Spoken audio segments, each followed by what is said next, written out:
সুপ্রিয় শিক্ষার্থী, তোমাদের অনলাইন ক্লাসে শুভেচ্ছা এবং স্বাগত জানাচ্ছি। আজকে আমি সপ্তম শ্রেণীর একাদশ অধ্যায় থেকে তথ্য ও উপাত্তের উপরে একটি ক্লাস নেব। আমি বেঞ্জামিন বারই, সহকারী শিক্ষক, নারিকেলপুর উচ্চ বিদ্যালয়, কোটালীপাড়া, গোপালগঞ্জ। বিশেষভাবে শুভেচ্ছা এবং স্বাগত এবং কৃতজ্ঞতার সহিত ধন্যবাদ জানাতে চাই ডিস্ট্রিক্ট এডুকেশন অফিস গোপালগঞ্জ, তারা যে অনলাইন ক্লাসের আয়োজন করেছে। আর তারই সুবাদে আমি আজকে এই তোমাদের সামনে ক্লাস দেওয়ার একটা সুযোগ পেয়েছি। তো আসো, আজকে আমরা আমাদের মূল বিষয়ে ফিরে যাচ্ছি। আজকের বিষয় হবে তথ্য ও উপাত্ত। তথ্য ও উপাত্ত। আমরা বিষয়টা দেখলাম, একটা হলো তথ্য আর একটা হলো উপাত্ত। তাহলে প্রিয় শিক্ষার্থী, এই যে তথ্য উপাত্ত বা পরিসংখ্যান, এটা ক্লাস 6 থেকেই শুরু হয়ে আসছে আর এটা চলমানভাবে চলতে থাকবে। উপর ক্লাসে উঠলেও এটা ক্রমান্বয়ে এর ধাপ বৃদ্ধি পাবে। আর তোমরা ক্লাস 6-এ অবশ্যই এই দুটো জিনিস শিখে এসছো। আমি এর জন্য তোমাদের জন্য কয়েকটা পুনরাবৃত্তি করব যেন বিষয়টি বুঝতে পারো। তথ্য হলো বিভিন্ন বিষয় বা ঘটনার সংখ্যা সূচকেই হলো তথ্য। আবার বলছি, বিভিন্ন বিষয় বা ঘটনার সংখ্যা সূচকেই হলো তথ্য। আর এই সংখ্যাসূচক তথ্যই যা ওই ঘটনাকে সম্পূর্ণভাবে প্রকাশ করতে সাহায্য করে। তোমরা বুঝবে যদি আমি তোমাদের ছোট একটা ঘটনার মধ্যে দিয়ে বলি। অনেক সময় আমরা দেখি কোনো জায়গায়, বা মনে করো গোপালগঞ্জে একটা সেমিনার হচ্ছে। সেই সেমিনারে যারা পার্টিসিপেন্ট 20 জন, বিভিন্ন বয়সের, এবং সেখানে যারা ক্লাস দিবেন তাদের সংখ্যা 30 জন। তাদের সংখ্যা আমি ধরি, ক্লাস দিবেন যারা, তাদের সংখ্যা হতে পারে 5 জন, আর যারা অংশগ্রহণকারী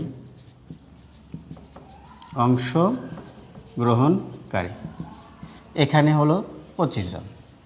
তাহলে আমরা বুঝতে পারি না যে এই যে তথ্যগুলো এগুলো কিসে করা হলো? সংখ্যায় প্রকাশ করা হলো, তাই তো? তাহলে এই যে তথ্যগুলো না, কোনো একটা ঘটনা বা কোনো ঘটনা বলতে পারি, বা কোনো বিষয়ের কোনো কিছু যে সংখ্যায় প্রকাশ করা, এটি হলো কি? তথ্য। তাহলে প্রিয় শিক্ষার্থী, আমরা তথ্য সম্পর্কে বুঝতে পেরেছি। এবারে আমরা দেখব উপাত্তগুলো কি। তাহলে এই যে বিভিন্ন ঘটনা না, আমরা দেখলাম যে সেখানে সংখ্যা প্রকাশ করেছে। তাহলে সংখ্যা ভিত্তিক কোনো তথ্য, আবার বলছি আমি, সংখ্যা ভিত্তিক কোনো তথ্য বা ঘটনা হচ্ছে পরিসংখ্যান। তাহলে এই যে পরিসংখ্যান, আর পরিসংখ্যানের জন্য যে তথ্যগুলো আমরা পেয়েছি না, পরিসংখ্যান বললাম যে কোনো ঘটনার তথ্য, এবং সেটা হলো একটি পরিসংখ্যান। আর তথ্য বা ঘটনা নির্দেশক সংখ্যাগুলো হচ্ছে একটি উপাত্ত, ওই পরিসংখ্যানের উপাত্ত। তাহলে দেখো যে আমি এভাবে বলতে পারি, সপ্তম শ্রেণীর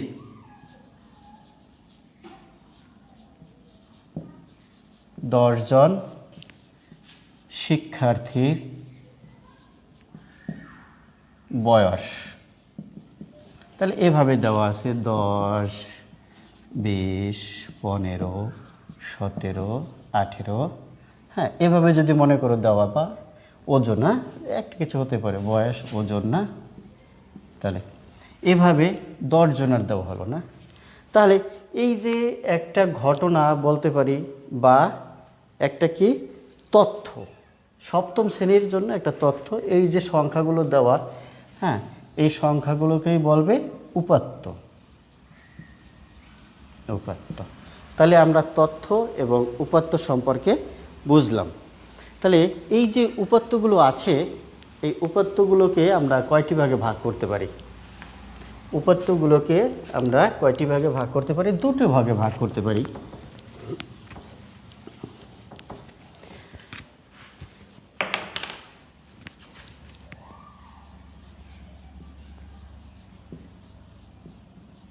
উপাত্তগুলো দুটি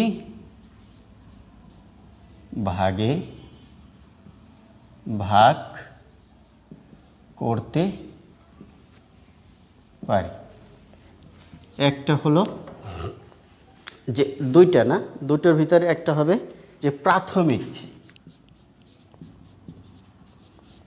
প্রাথমিক বা যেটা একেবারে আমরা দেখতে পারবো না, প্রাথমিক বা প্রত্যক্ষ,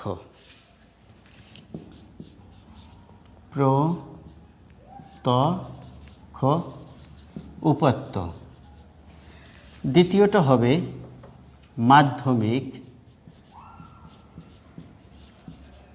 মাধ্যমিক বা পরোক্ষ, পরোক্ষ উপাত্ত। তাহলে আমরা এই দুটো বিষয় দেখলাম, একটা প্রাথমিক, প্রত্যক্ষ। এই প্রাথমিকটা কি? যে উপাত্তগুলো আমরা সরাসরি কোনো ঘটনা থেকে কি করব? গ্রহণ করব, সেটাই হবে কি প্রাথমিক বা প্রত্যক্ষ। যেমন পূর্বে দেখিয়েছিলাম যে 10 জন শিক্ষার্থীর বয়স বা ওজনের বা উচ্চতা দেওয়া হয়েছিল, ওইটা হলো না সরাসরি আমরা কি কোনো তথ্য থেকে পেয়ে গেলাম, সেটাই হলো এটা প্রাথমিক। আর মাধ্যমিক বা পরোক্ষ উপাত্ত, এটা হবে মনে করো আমরা রেডিও টেলিভিশন, হ্যাঁ, এর মাধ্যমে কি করি? আবহাওয়ার কথা শুনি। অর্থাৎ রেডিও টেলিভিশন, হ্যাঁ, এরা কি করে? প্রচার করে যে আজকের দিনে আবহাওয়ার তাপমাত্রা এত ডিগ্রি সেলসিয়াস। তাহলে তাদের কাছ থেকে কি করি? আমরা তথ্য পাই। তাহলে অন্যের কাছ থেকে যে তথ্যটা পাই সেটাইকে আমরা বলবো মাধ্যমিক বা পরোক্ষ উপাত্ত। না যে এত ডিগ্রি, 20 ডিগ্রি, 30 ডিগ্রি, না, এই যে উপাত্তগুলো পাই সেটা হবে কি মাধ্যমিক বা পরোক্ষ উপাত্ত। তাহলে আমরা বুঝতে পেরেছি বিষয়টা। প্রিয় শিক্ষার্থী, আমরা এই এখানে উপাত্ত দুটি ভাগে বিভক্ত হয়েছে, সেটা আমরা ভালো করে অবশ্যই বুঝতে পেরেছি। এরপরে যে উপাত্তগুলো থাকে যা আমরা ক্লাস 6-এ শিখে এসেছি, সেটাকে আমি আর একটু পুনরাবৃত্তি করব তোমাদের জন্য, হয়তো অনেকে ভুলে যেতে পারো। যে বিন্যস্ত ও অবিন্যস্ত উপাত্ত, বিন্যস্ত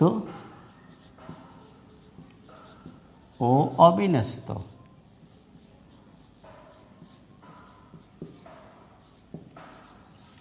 উপাত্ত।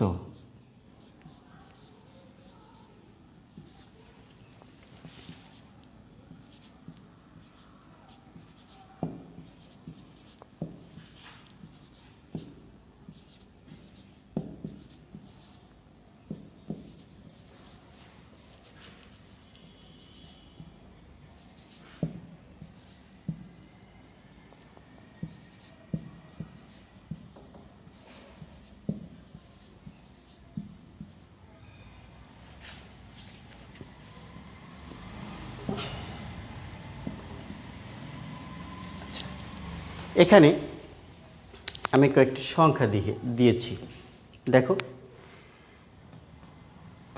12, 13, 14, 16, 17, তারপরে 20, 25, অর্থাৎ পর্যায়ক্রমে বৃদ্ধি পেয়েছে। এখানে দেখো 2, 5, 7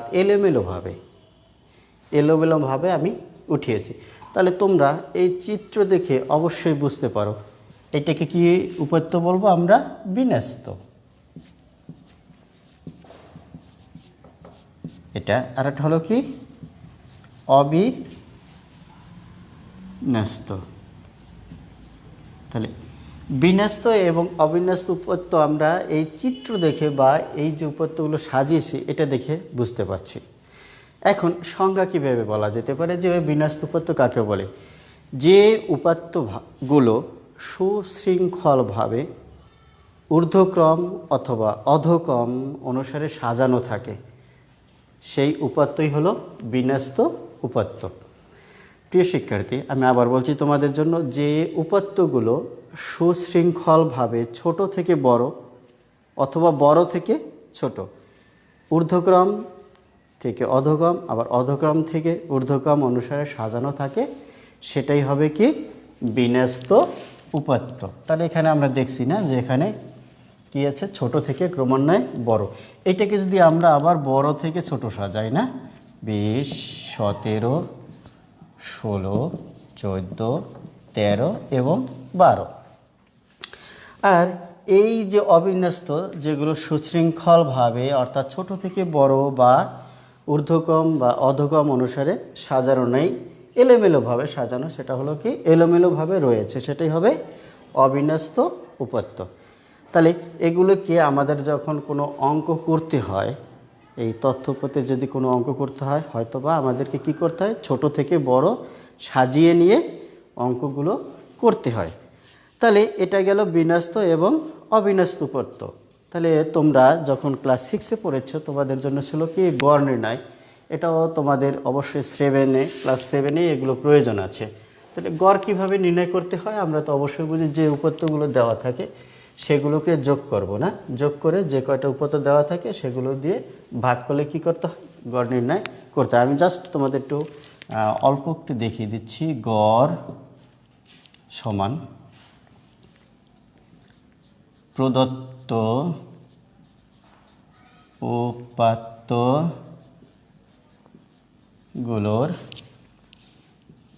যোগফল, প্রদত্ত উপাত্তগুলোর যোগফল ভাগ কি? উপাত্ত সংখ্যা, ভাগ উপাত্ত সংখ্যা। এভাবে আমরা তোমাদের শ্রেণী ক্লাস 6-7-এর জন্য এরকম অঙ্ক বা এসে থাকে, তাই তো? তাহলে যদি আমার এখানে কোনো তথ্য দেওয়া থাকে, কতগুলো তথ্য দেওয়া থাকে?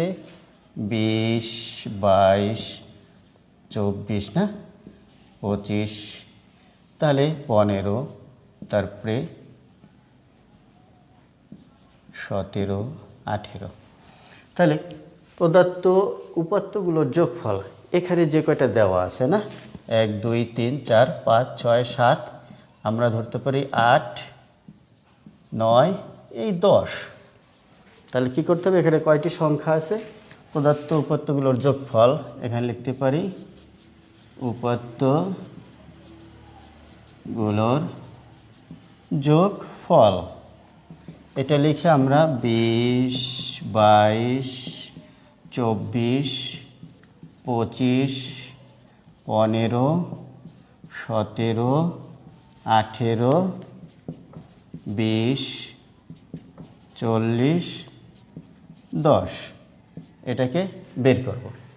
বের করে তাহলে এখানে আমাদের কয়টি উপাত্ত সংখ্যা দেওয়া আছে? 10টি। এই 10টি, এই 10 দিয়ে কী করতে হবে? আমাদের ভাগ করতে হবে। আমি যদি এগুলো যোগ করে দেখাই তাহলে একটু সময় লাগতে পারে, তবু আমি তোমাদের সুবিধার্থে অঙ্কগুলো একটু করে দেখাচ্ছি। এখানে হবে 42,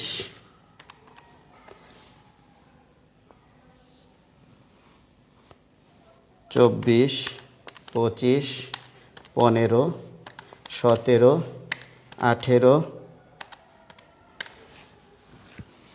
60, 10, তাহলে 211। তাহলে উপাত্ত হয়েছে কয়টি? 10টি। উপাত্ত সংখ্যা 10টি। গড় সমান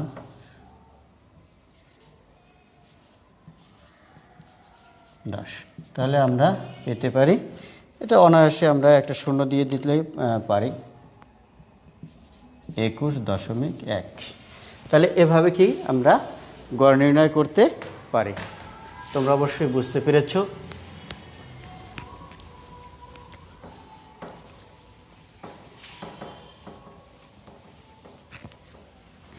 এবারে আমরা মধ্যক নির্ণয় করতে পারি কিভাবে? মধ্যক দুটিভাবে নির্ণয় করা যায়। এক, জোড় সংখ্যা, জোড় সংখ্যা, আর একটা হলো বিজোড় সংখ্যা। 10, 15, 25, 30, 30, 30,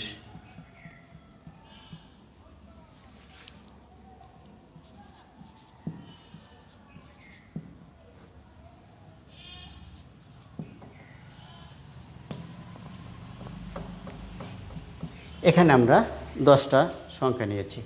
তাহলে জোড় সংখ্যার সময় আমরা কিভাবে মধ্যক বের করব? তাহলে যখন জোড় সংখ্যা থাকবে মধ্যক নির্ণয়ে আমরা কি সূত্র লিখব?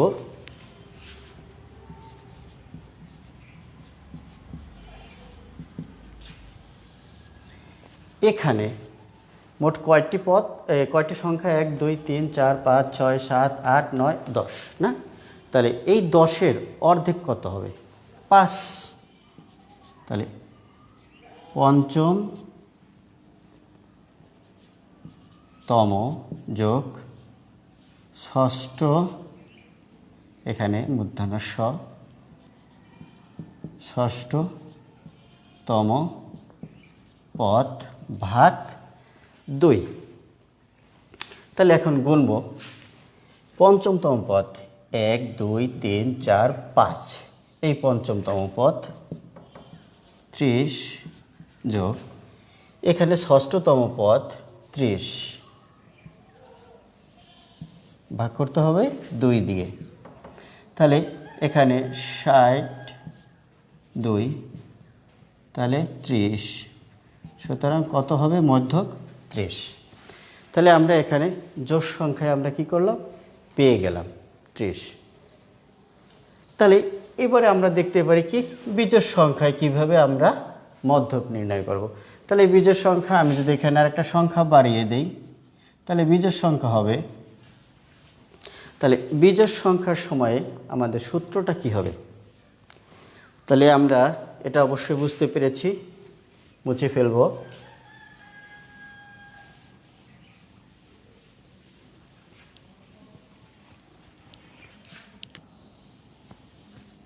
সংখ্যাগুলোর পদ সংখ্যা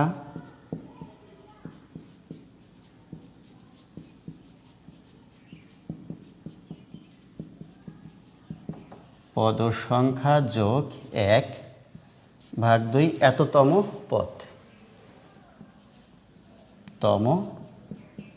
পদ। তাহলে এখানে আমরা পাবো যে এখানে কয়টা সংখ্যা আছে? 11টি। তাহলে অবশ্যই গুণে 1, 2, 3, 4, 5, 6, 7, 8, 9, 10, 11। তাহলে সংখ্যাগুলোর পদ সংখ্যা হবে কয়টি? 11টি। যোগ হবে কত? 1 ভাগ কত হবে? 2তম পদ। তাহলে এখানে হবে 12, 2 আমরা ভাগ করলে 6, তাহলে 6তম পদ।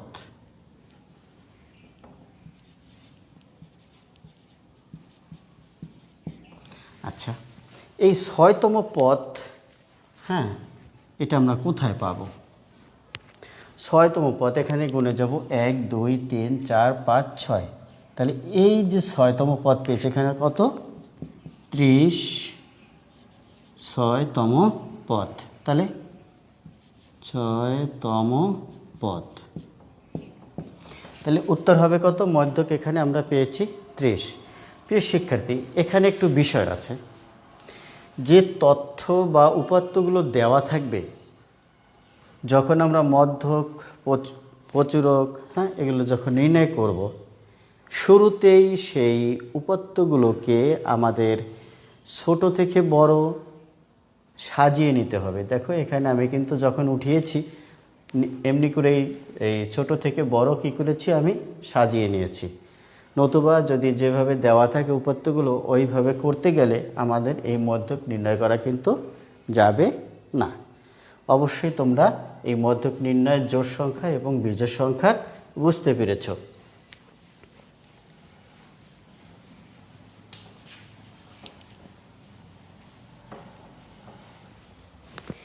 এবারে আমরা দেখব যে প্রচুরক নির্ণয়।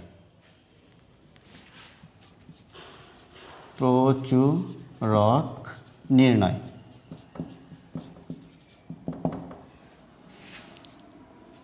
পাঁচ, 10, 20, 25, 30, 35, 35, 35, 40, 50, 50। এখানে আমি কয়েকটা উপাত্ত বা কয়েকটা সংখ্যা উঠিয়েছি। এখন এগুলো থেকে কি নির্ণয় করব? প্রচুরক নির্ণয় করব। তাহলে প্রচুরক নির্ণয়ের জন্য আমাদের লিখতে হবে যে এখানে 5 আছে কয়বার? একবার। 10 আছে একবার। 20 আছে একবার। 25 আছে একবার। 30 আছে একবার। 35 আছে 1, 2, 3 বার। 3 বার। 40 আছে একবার।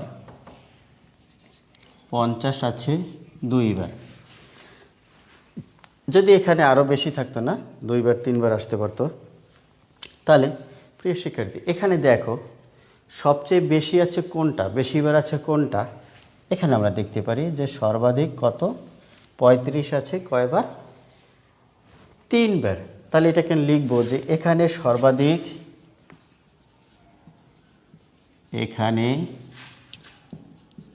সর্বাধিক 35 আছে, 35 আছে 3 সংখ্যায় লিখি আমি 3 বার। অন্যান্য সংখ্যাগুলো, অন্যান্য সংখ্যাগুলো একবার ও 2 বার করে আছে, 1 বার ও 2 বার করে আছে।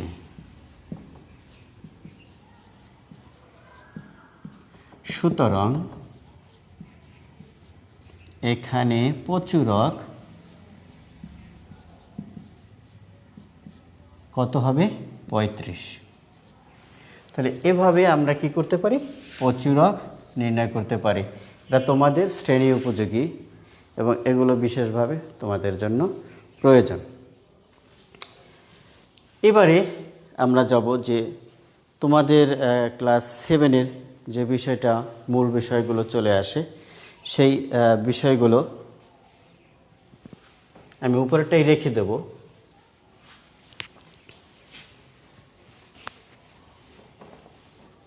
যেটা গুরুত্বপূর্ণ বিষয়, পরিসর নির্ণয় করা। পরিসর,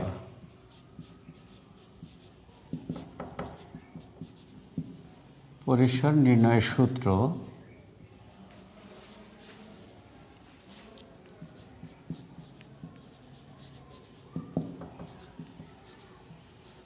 দেখবো আমরা না কীভাবে পরিসর নির্ণয় করতে পারি।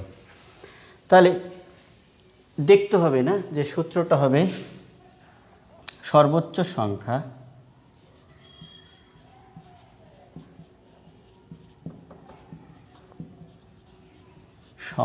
বিয়োগ সর্বনিম্ন সংখ্যা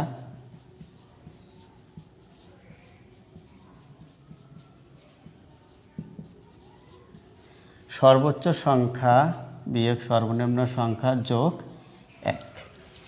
তাহলে এই যে উপরের যে সংখ্যাগুলো রয়েছে এখান থেকে আমি কিভাবে পরিসর নির্ণয় করতে পারি?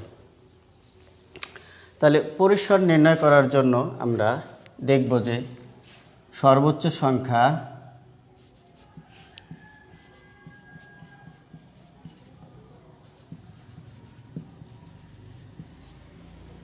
সর্বোচ্চ সংখ্যা 50 এবং সর্বনিম্ন সংখ্যা 5। তাহলে সূত্র অনুসারে আমরা বসাবো 50 বিয়োগ 5 যোগ 1 যোগ 1, তাহলে কত হবে? 46। পরিসর নির্ণয় হবে কত? আমরা পাবো 46। এভাবে আমরা কি করতে পারি? পরিসর নির্ণয় করতে পারি।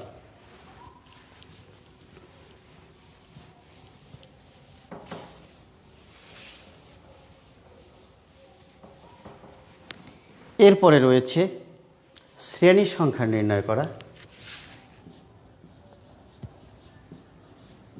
শ্রেণী সংখ্যা নির্ণয়, এটা আমরা দুভাবে লিখতে পারি। ওই পরিসর যেভাবে নির্ণয় করেছি ওটুক লিখে, অথবা এখানে লিখতে পারি পরিসর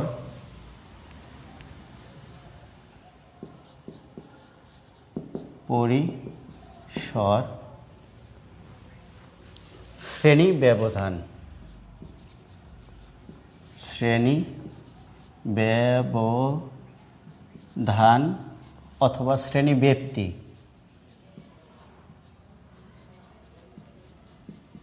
আচ্ছা, অনেক সময় অঙ্কে বলে দেওয়া থাকে যে 5 শ্রেণী ব্যবধান ধরে, 10 শ্রেণী ব্যবধান ধরে, হ্যাঁ, আর যদি না দেওয়া থাকে তখন তুমি তোমার ইচ্ছে মতো বা তোমার সুবিধা মতো ওখানে তুমি ধরে নিতে পারো। উপরে আমি যে অঙ্কটা পরিসর একটা অঙ্ক করিয়েছিলাম, তাই তো, ওখানে যে 66 মনে করো, আমি পরিসর একটা অঙ্ক করি 66 পেলাম। আর এখানে লিখব শ্রেণী ব্যবধান 5 ধরে, শ্রেণী ব্যবধান 5 ধরে। তাহলে এখানে আমরা কত নিতে হবে? এখানে 5। তাহলে এখানে আমরা শ্রেণী সংখ্যা, না শ্রেণী সংখ্যা। আচ্ছা, এই শ্রেণী সংখ্যাটা কি? শ্রেণী সংখ্যাটা আমরা যখন কি করব, এই উপাত্তগুলো দিয়ে, না এই উপাত্তগুলো দিয়ে যখন আমরা কোনো অঙ্ক করব, না এই যে ঘরগুলো 1 2 3 4 5 6 7 8 9 10 11, আমি কয়েকটা ঘর উঠিয়ে রাখছি, না এই যে শ্রেণী সংখ্যাগুলো, না কয়টা ঘর করে আমরা অঙ্কগুলো করব এই সুবিধার জন্য, না 66কে আমরা কি করব? 5 দিয়ে ভাগ করব।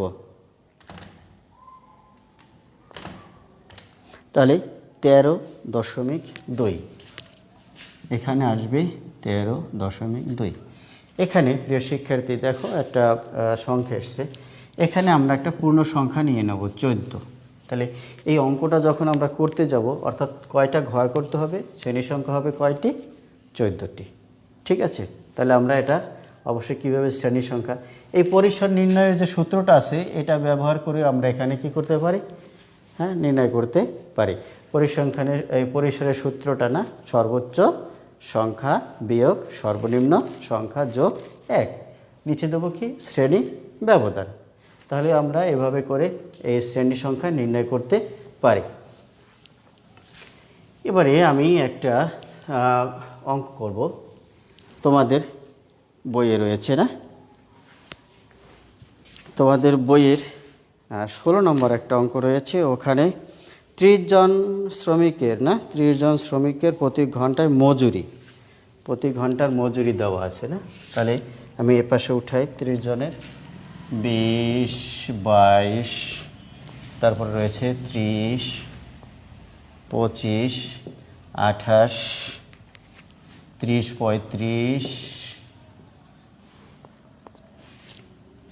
40, 25, 20, 28, 40, 45, 50, 40, 35, 40, 35, 25, 35, 35,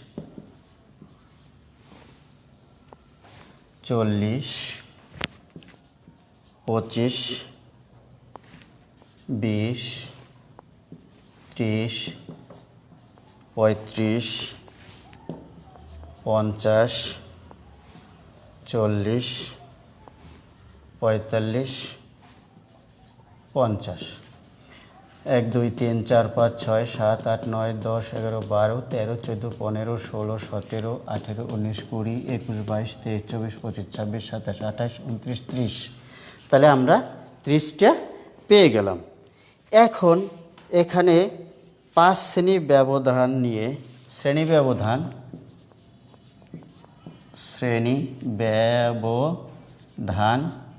5 নিয়ে সারণী গঠন করো।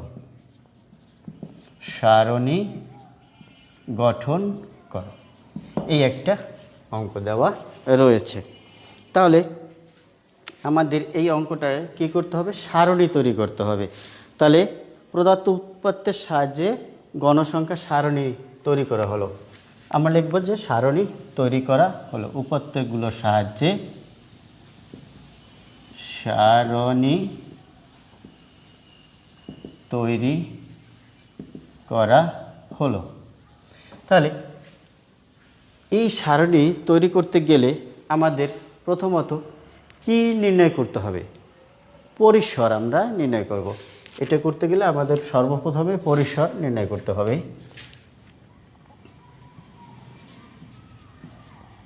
এখানে সর্বাধিক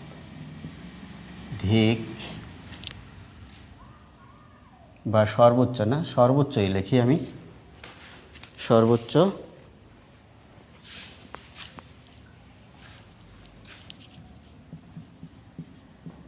সর্বোচ্চ সংখ্যা সর্বনিম্ন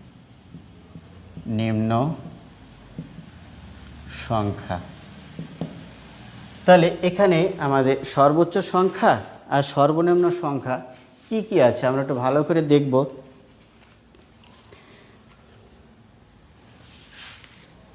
দেখি, এখানে রয়েছে 20 আর দেখতে পাই এখানে 50, 50 না, এই দুইটাই রয়েছে কি সর্বোচ্চ হচ্ছে 50 আর সর্বনিম্ন আছে 20।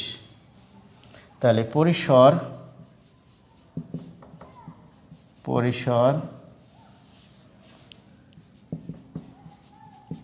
সর্বোচ্চ সংখ্যা বিয়োগ সর্বনিম্ন সংখ্যা বিয়োগ সর্বনিম্ন সংখ্যা যোগ 1। তাহলে সর্বোচ্চ সংখ্যা 50 বিয়োগ 20 যোগ 1। তাহলে এখানে থাকবে 30 যোগ 1, তাহলে কত? 31। তাহলে আমরা এখানে পরিসর পেয়েছি কত? 31। এখন আমাদের কি বের করতে হবে? শ্রেণী সংখ্যা। তাহলে আমরা শ্রেণী সংখ্যার এখানে লিখে ফেলি। যদি তোমরা বুঝতে পারো তাহলে আমি মুছে ফেলি, একটু দেখো। এবারে আমরা বের করব শ্রেণী সংখ্যা। শ্রেণী ব্যবধান 5, এখানে লিখব শ্রেণী সংখ্যা, যেহেতু এখানে লিখব শ্রেণী ব্যবধান ধান 5, পরিসর আমরা পেয়েছি, পরিসর পেলাম আমরা 31। এবারে লিখব শ্রেণী সংখ্যা, শ্রেণী সংখ্যা 31/5। তাহলে এখানে ভগ্নাংশ আসবে অবশ্যই। আমরা যদি ভাগ করি তাহলে 6.2, এটাকে আমরা কি করতে পারি, পূর্ণ সংখ্যা। পূর্ণ সংখ্যা কত আসবে, 7। তাহলে আমাদের কি করতে হবে, 7টি শ্রেণী সংখ্যা, 7টি। তাহলে আমরা যখন ঘর করব 7টি নেব, উপরের জন্য লেখার জন্য একটি, 1 2 3 4 5 6 7টি। আমি অন্য একটা অঙ্ক করাবো বিধায় আমি নিচে অঙ্কন করে রেখেছি। এই 7টি থাকবে আর নিচে একটা লিখবে কি, মোট। প্রিয় শিক্ষার্থী, এখন আমরা কি এই যে শ্রেণীর সংখ্যা পেয়ে গেলাম 7টি, তাহলে যখন আমরা এখানে অঙ্ক শুরু করব না, হ্যাঁ, দেখতে হবে আমাদের এই শ্রেণী ব্যক্তি কত নেব। তাহলে সর্বনিম্ন আছে কত, 20। তাহলে আমরা যেহেতু 5 দিতে হবে, 20, তাহলে 20 21 22 23 24, তাহলে এখানে আসবে 24, এখানে 25, তারপরে আমরা 25 26 27 28 29 30 নেব। তাহলে এখানে আসবে 31। তাহলে এভাবে আমরা করে যাব অঙ্কটার জন্য। 25 থেকে, তাহলে আমরা গুনব 25 26 27 28 29, 30 থেকে 34, 35 থেকে 39, 40 থেকে 44, 45 থেকে 49, 50 থেকে 54, এবং এখানে আমরা লিখব মোট। তাহলে এই শ্রেণীব্যক্তিটা বের করলাম। তাহলে সারণী তৈরি করতে গেলে শ্রেণীব্যক্তি থেকে টালি থেকে গণন সংখ্যা বা আমাদের কি করতে হবে, ঘটন সংখ্যা নির্ণয় করতে হবে। তাহলে এখান থেকে আমরা দেখব যে 20 এবং 22 কোন ঘরে যাবে, এই ঘরের ভিতরে আছে 20 22, তারপরে 30 25, 25 যাবে এই ঘরে, আর 30 যাবে এখানে, 28 যাবে এখানে, 30 যাবে এই ঘরে। আমরা এটা কাটাকাটিতে সুবিধার্থে 35 যাবে এই ঘরে, 40 যাবে এই ঘরে, 25 যাবে এই ঘরে, 20 এখানে, 28 এখানে, 40 45, 40 45, 50 নিচের ঘরে, 40 এখানে, 35 35, 40 40, 35 35, 25, এই যে 4টাই একটা 5টা, 35 35, আবার 35, এই 35, 40, আমরা এখানে নেব 40, 25 এখানে, 25, 20 20, 30 30 35 35 50 50 40 40 45 45 50। আচ্ছা, তাহলে এভাবে আমরা কাটাকাটি দিয়ে নিলে সুবিধা হবে। এছাড়া তোমরা অনেক সময় পারতে পারো যে গুনে গুনে না, যে 20 থেকে 24-এর ভিতরে কয়টা আছে। তাহলে 1 2 3 3 4।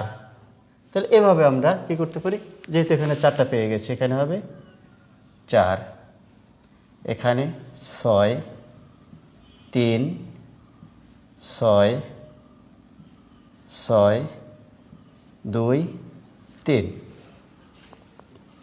6 6 6 12 3 6 6 6 12 3 6 18 4 7 24 25 26 27 28 29 30। আমরা মোট পেয়ে গেছি কয়টা?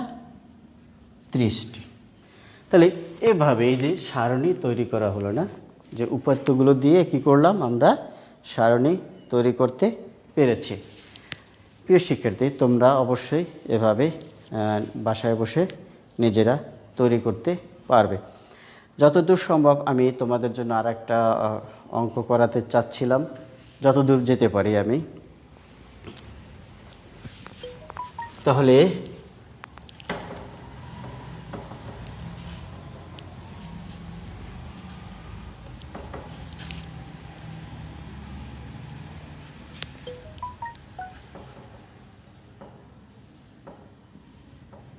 আমি ঘটা রাখতে চাচ্ছি অঙ্কটা করার জন্য।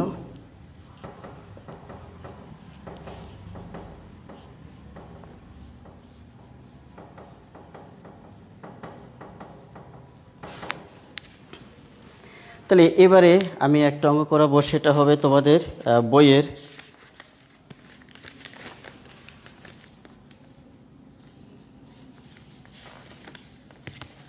17 নম্বর অঙ্কটা। এটা একটা 17 নম্বর আছে, আয়তলেখ আঁকো।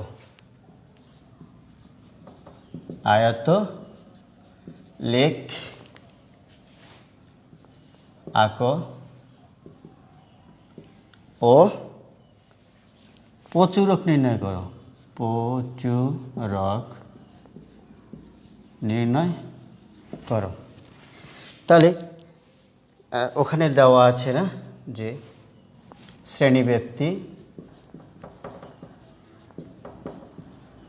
আর একটা দেওয়া আছে গণসংখ্যা।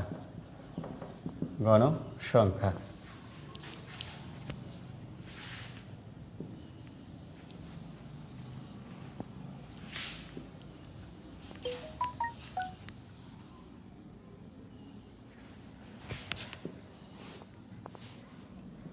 এগারো থেকে 20, 21 থেকে 30, 31 থেকে 40, 41 থেকে 50, 51 থেকে 60, 61 থেকে 70, 70 থেকে 71 থেকে 71 থেকে 80, 81 থেকে 90, 91 থেকে 100। 10, 20, 35, 20, 15, 10, 8, 5, 3। এইটা দিয়ে আমাদের কি করতে হবে? আয়ত আঁকতে হবে, আয়তলেখ এবং প্রচুরক নির্ণয় করতে হবে। তাহলে আমাদের এর আগে যখন আমরা এই অঙ্কটা করতে যাব প্রিয় শিক্ষার্থী, এখানে আমাদের একটু বিষয় লক্ষ্য করতে হবে, সেইটা হবে যে মধ্যবিন্দু নির্ণয় করতে হবে, অবিচ্ছিন্ন শ্রেণীসীমা নির্ণয় করতে হবে। তাহলে এখানে আমরা এটা লিখতে পারবো না, এখানে লিখতে হবে অবিচ্ছিন্ন শ্রেণীসীমা। অবিচ্ছিন্ন শ্রেণী সীমা। তাহলে ওখানে দেওয়া আছে, আমরা লিখে পেলে ওখানে 11 থেকে 20, 11 থেকে 20, 21 থেকে 30, 31 থেকে 40, 41 থেকে 50, 51 থেকে 60, 61 থেকে 70, 71 থেকে 80, 80 থেকে 81 থেকে 90, 91 থেকে 100। তাহলে আমরা এইটা পেয়ে গেছি। এখন অবিচ্ছিন্ন শ্রেণীসীমা বের করতে হলে এখানে আমাদের একটু লক্ষ্য করতে হবে যে এখানে 20 আছে, 20-এর পরবর্তী সংখ্যা হয় কত? 21। তাহলে 20 এবং 21 এটা দুইটি দিয়ে যদি ভাগ করি তাহলে আমাদের আসবে 20.5। ঠিক এ পাশেরটাও যদি আমরা এখানে বলি তাহলে এর আগের সংখ্যা 10 এবং এখানে আছে 11, 10 এবং 11 দুটো যোগ করলে হবে 21, 21কে ভাগ করলে হবে 10.5। ঠিক তেমনিভাবে আমরা এখানে লিখব 20, 5, 30, 5, 30, 5, 40, 5, 40, 5, 50, 5, 50, 5, 60, 5, 60, 5, 70, 5, 70.5, 80.5, 80.5, 90.5, 90.5, 100.5। আর এখানে গণসংখ্যা ঘটক সংখ্যা আমরা এখানে পেয়েছি, দেখি ওখানে দেওয়া আছে 10, 20, 35, 20, 15, 10, 8, 5, 3। তাহলে এখানে আমরা কি এভাবে ওইটাকে এখানে আমরা সারণী তৈরি করার জন্য উপরে লিখব আয়তলেখ। এখানে আমাদের একটু লিখে নিতে হবে আয়তলেখ। আয়তলেখের জন্য কি সারণী, হ্যাঁ, আয়তলেখ করার জন্য আমাদের কি করতে হবে? সারণী তৈরি করতে হবে।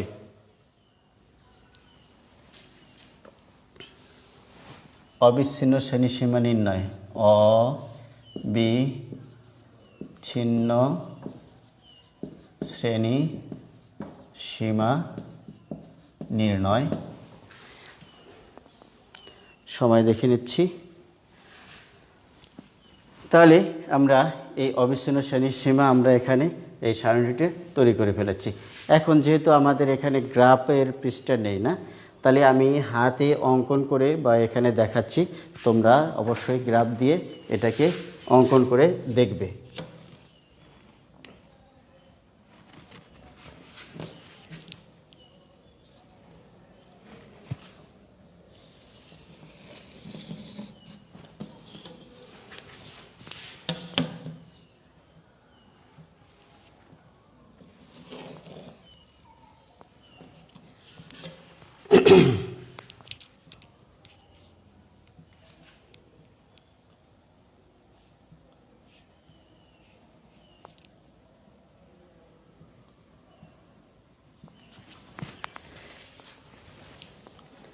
আর আমরা এদিকে 5 ব্যবধান ধরে করব।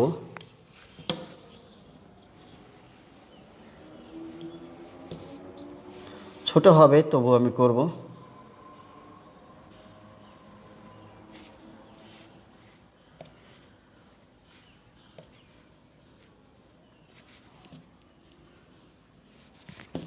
আচ্ছা, এভাবে করলে সময়ের সাথে পারবো না।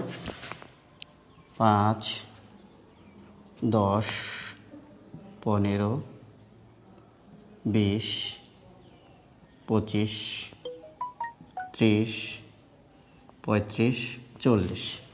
আমি এভাবে একটু নিয়ে নিই। এভাবে তো দাগ থাকে না, আমরা জানি। এই প্রত্যেকটা 5 করে যদি আমি নেই, এই 5-এর ভিতরে 5টা করে ঘর থাকে, আবার এখানে 5টা করে এরকম বড় বড় দাগ থাকে, তার মাঝে ছোট ছোট দাগ থাকে, হ্যাঁ, রঙিন দাগ, তারপরে কালো দাগ দিয়ে এভাবে দেওয়া হয়। আমি জাস্ট এখানে তোমাদের দেখাচ্ছি। 1 2 3 4 5 এরকম দাগ থাকে, আবার এদিকেও এরকম দাগ থাকবে, অর্থাৎ ঘরগুলো বর্গাকারে এখানে থাকবে। যেহেতু আমার এখানে সেরকম নেই, তাহলে আমি চেষ্টা করছি তোমাদের একটু এটাকে বুঝিয়ে দেওয়ার জন্যে। তাহলে এখানে লিখব যে শ্রেণী ঘটন সংখ্যা, এইটাকে ধরবো আমরা ঘটন সংখ্যা বা গণসংখ্যা। গণসংখ্যা। আর এটাকে যদি ধরি ওয়াই, আর এখানে লিখব ওয়াই প্রাইম, এখানে ধরব 0 মূল মধ্যবিন্দু, এটা কি এক্স, এখানে ধরব এক্স প্রাইম। তাহলে আমরা যখন লিখব, এটাকে লিখতেও হবে অঙ্কন করার পরে। আমি তোমাদের আপাতত অঙ্কন করাটা দেখাচ্ছি এবং তোমাদের বলে দেব। তাহলে এখানে প্রথম যে গণসংখ্যাটা রয়েছে, এটা এখানে রয়েছে কত, আমি এগুলো লিখে আসি। 10 5 20 5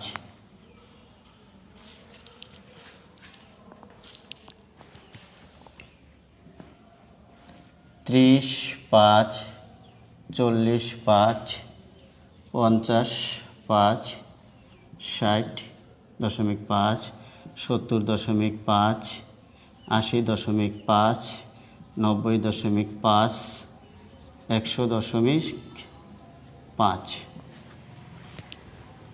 তাহলে এখানে আমরা পেয়েছি না,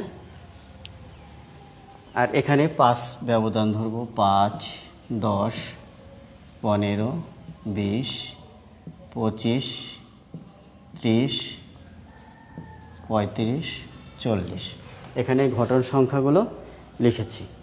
এখন আমাদের এখানে রয়েছে কি 10 থেকে 10.5 থেকে 20 পর্যন্ত রয়েছে কত গণসংখ্যা রয়েছে কত 10। তাহলে প্রিয় শিক্ষার্থী, এইখান থেকে আমরা কি করব, 10 নিব। 10 পর্যন্ত আমরা দেখি যে 10 রয়েছে। যেহেতু এখানে গ্রাফ কাগজ নেই, তাহলে আমি একটু করে তোমাদের জাস্ট তোমরা যেন বুঝতে পারো, এখানে আমি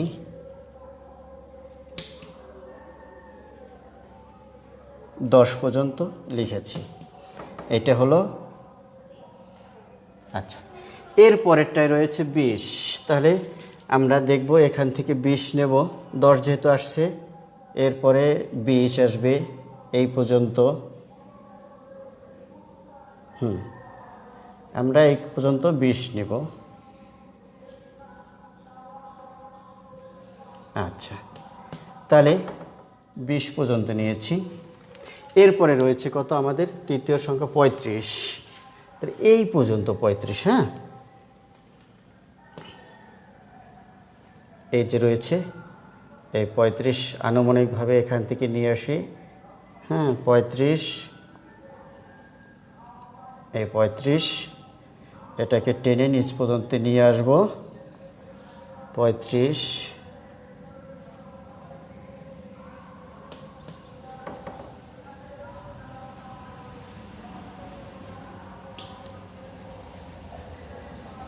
একটু সময় সাপেক্ষে, তবু আমি তোমাদের সুবিধার্থে একটু লিখে দিচ্ছি।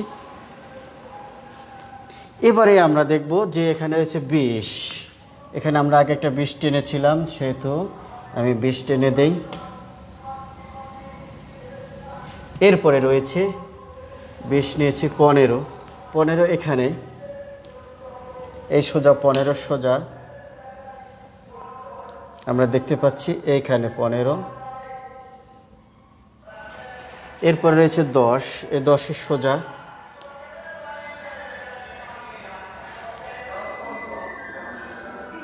আমরা এখানে একটা পেয়েছিলাম।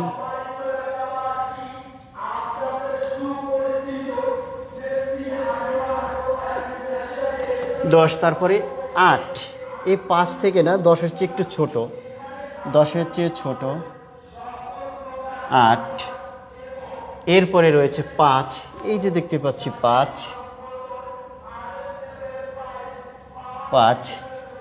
তারপরে রয়েছে কত 3, এই 3।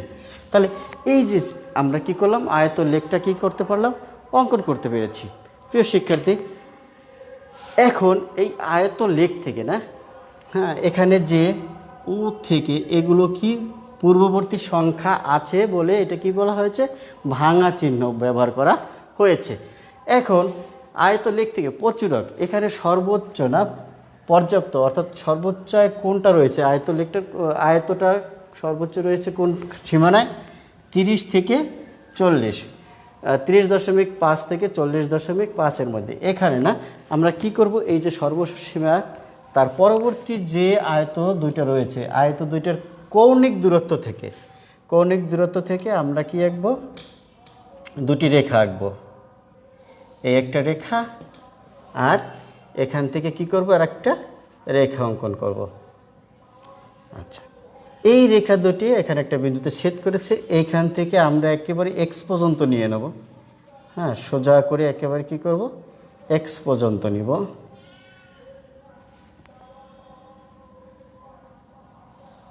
তাহলে এইটা দেখা যাবে যে এখানের মাঝখানে আমরা 30 এবং 40, এখানে 35 না, 35.5, এইখানে কি করব, আমরা কি পেলাম, এই যে প্রচুরক সীমা, এটা হবে কি প্রিয় শিক্ষার্থী, প্রচুরক সীমা। তাহলে আমরা এভাবে এই আয়ত লেখ থেকে এখানে বর্ণনা করা আছে যে এক্স, আচ্ছা ওয়াই এবং ওয়াই প্রাইম কী নেব, গণসংখ্যা, আর এক্স এবং এক্স প্রাইম নেব আমরা এখানে অবিচ্ছিন্ন শ্রেণী সীমা, অবিচ্ছিন্ন শ্রেণী সীমা। প্রিয় শিক্ষার্থী, তোমাদেরকে ধন্যবাদ এবং কৃতজ্ঞতা জানাচ্ছি এত সময় আমার সাথে ছিলে। সেই সাথে ধন্যবাদ জানাচ্ছি ডিস্ট্রিক্ট এডুকেশন অফিস গোপালগঞ্জ এবং আমার প্রধান শিক্ষক মহোদয়কে আমাকে সুন্দর ক্লাস নেওয়ার জন্য। তোমরা ঘরে থাকো, সুস্থ থাকো, সারাদিন যেখানে বের হও মাস্ক ব্যবহার করো। তোমাদের সবার সুখময় জীবন কামনা করে আমি আমার ক্লাস সমাপ্ত করছি। ধন্যবাদ।